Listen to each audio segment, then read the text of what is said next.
Assalamualaikum warahmatullahi wabarakatuh. Halo teman-teman, kembali lagi dengan saya Rizka Dania. Hari ini saya akan membahas video tentang teori stilistika. Nah, seperti biasa, setelah itu kita akan menganalisis sebuah puisi. Kali ini saya akan menggunakan puisi Takdir karya Andi Tape. Nah, sebelum kita mulai menganalisis, saya akan menjelaskan apa sih itu teori stilistika. Mari kita dengar penjelasannya. Nah, apa sih teori stilistika itu? Secara harfiah, stilistika berasal dari bahasa Inggris yaitu stylistic, yang berarti studi mengenai style gaya bahasa atau bahasa bergaya. Adapun secara istilah, stilistika adalah ilmu yang meneliti penggunaan bahasa dan gaya bahasa di dalam karya sastra. Dapat dikatakan bahwa stilistika adalah proses menganalisis karya sastra dengan mengkaji unsur-unsur bahasa sebagai medium karya sastra yang digunakan sastrawan sehingga terlihat bagaimana perlakuan sastrawan terhadap bahasa dalam rangka menuangkan gagasannya. Oleh sebab itu, semua proses yang berhubungan dengan analisis bahasa karya sastra digerakkan untuk mengungkapkan aspek kebahasaan dalam karya sastra tersebut, seperti diksi, kalimat, penggunaan bahasa kias atau bahasa figuratif, bentuk-bentuk wacana, dan juga sarana retorika yang lainnya. Selanjutnya ada aspek-aspek teori stilistika. Yang pertama ada pemilihan kata atau diksi. Pilihan kata sangat erat kaitannya dengan hakikat puisi yang penuh pemadatan. Oleh karena itu, penyair harus pandai memilih kata-kata. Diksi bukan hanya berarti pilih memilih kata, melainkan digunakan untuk menyatakan gagasan atau menceritakan peristiwa, tetapi juga meliputi persoalan gaya bahasa, ungkapan-ungkapan, dan sebagiannya. Yang kedua ada bunyi dan ragamnya. Bunyi dalam puisi adalah hal yang sangat untuk menggambarkan suasana dalam puisi. Oleh karena itu, pembaca puisi harus benar-benar memperhatikan pengucapan kata demi kata dalam puisi. Dalam puisi, bunyi bersifat estetik, merupakan unsur puisi untuk mendapatkan keindahan dan tenaga ekspresif. Bunyi ini erat hubungannya dengan anasir-anasir musik.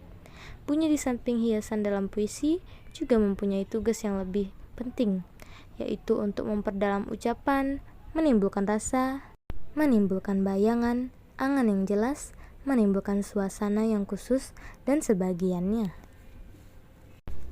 Aspek yang ketiga ada rima.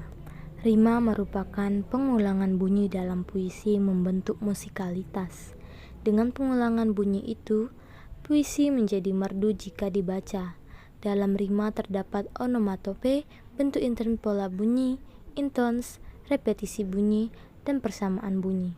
Rima adalah pengulangan bunyi dalam puisi yang berfungsi untuk membentuk musikalisasi atau orkestrasi.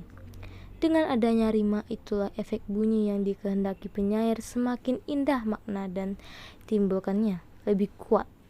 Pengulangan yang berselang, baik di dalam lirik sajak maupun akhir lirik sajak yang berdekatan. Lalu ada irama. Irama merupakan bunyi yang teratur, terpola, menimbulkan variasi bunyi sehingga dapat menimbulkan suasana. Dengan demikian, irama tidak hanya tercipta dalam sajak dengan pola-pola bunyi yang teratur, namun juga oleh suasana yang tercipta. Suasana melankolis akan menyebabkan tempo lambat pada sajak tersebut. Suasana meledak-ledak akan menyebabkan tekanan dinamik tinggi. Yang kelima ada intonasi.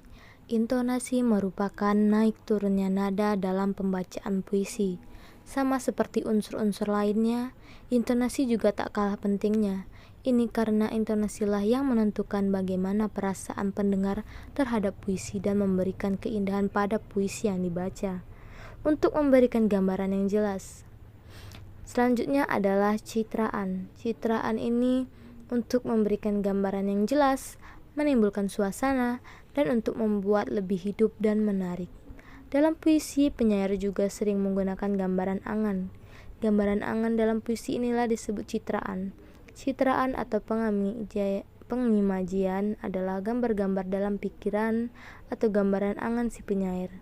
Setiap gambar pikiran disebut citra atau imaji. Gambar pikiran ini adalah sebuah efek dalam pikiran yang sangat menyerupai gambaran yang dihasilkan oleh penangkapan kita terhadap sebuah objek yang dapat dilihat oleh mata.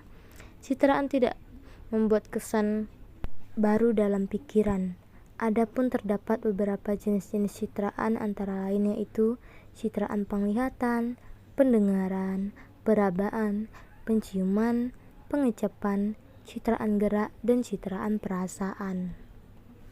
Nah, yang terakhir ada bahasa figuratif atau pemajas. Bahasa figuratif ialah bahasa yang digunakan penyair untuk mengatakan sesuatu dengan cara yang tidak biasa, yakni secara tidak langsung untuk mengungkapkan maknanya. Bahasa figuratif terdiri atas penghiasan yang menimbulkan makna kias dan pelambangan menimbulkan makna lambang. Baiklah teman-teman, kali ini saya akan menggunakan citraan untuk menganalisis puisi berikut. Nah, pada baris pertama dan kedua terdapat sebuah citraan penglihatan atau visual, yaitu pada melihat dan mengawasimu. Nah, selanjutnya pada baris keempat, tetapi aku tak bisa hadir untuk menggapaimu. Menggapaimu merupakan citraan meraba atau peraba. Nah, pada baris ke-6 dan baris ke-7, aku punya mulut untuk berbicara, tetapi aku tak bisa mengungkapkan perasaanku. Nah, pada baris tersebut terdapat citraan pendengar, yaitu pada tidak bisa mengungkapkan perasaanku.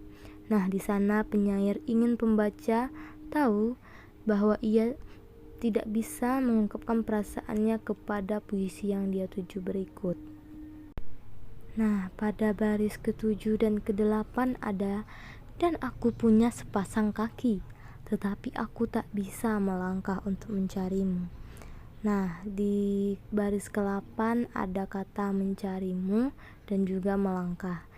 Nah, kata tersebut merupakan ke dalam citraan bergerak, karena penyair bergerak melangkah dan mencari sesuatu yang dia tuju. Nah, selanjutnya ada pada baris ke-10, yaitu hatiku tetap berdoa tentang kebaikan walau dimanapun, kapanpun kau berada. Nah, penyair di sini memasukkan citraan perasaan. Baiklah, terima kasih atas teman-teman yang sudah mendengarkan video saya sampai habis. Jangan lupa untuk menyaksikan video saya yang selanjutnya. Dadah!